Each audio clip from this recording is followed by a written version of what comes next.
On commence par un exemple, cette limite. Alors on peut regarder les morceaux. D'abord on travaille au brouillon.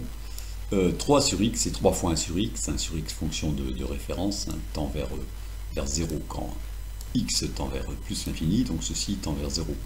Ensuite 2 plus un nombre qui tend vers 0, ça va tendre vers 2. Puis racine d'une expression qui tend vers 2, ça va tendre vers racine de 2.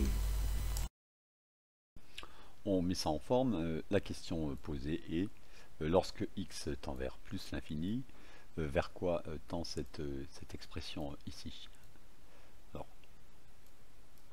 ici on a, alors comment on passe de x à racine de 2 plus 3 sur x? On calcule d'abord 2 plus 3 sur x, puis on prend la racine. Alors, ce qui a été dit avant, c'est qu'on regarde d'abord comment on passe d'ici à là, quand x tend vers plus l'infini, 2 plus 3 sur x tend vers 2. Puis quand un nombre tend vers 2, sa racine tend vers racine de 2. On est censé rédiger ça. Alors la première limite, celle qu'on voit ici, est écrite. Alors ça veut dire ce qui est ici. Quand x tend vers plus l'infini, limite de 2 plus 3 sur x est 2. Alors ensuite on rédige la deuxième limite. Alors souvent on note grand X, le nombre ici. La deuxième limite, c'est ce qu'on peut voir ici. Et de ces deux limites, on déduit finalement la limite cherchée qui est ici. Cette rédaction ici est correcte, mais souvent les élèves préfèrent dire ceci. On fait un changement de variable, on va poser grand X égale 2 plus 3 sur X, ici.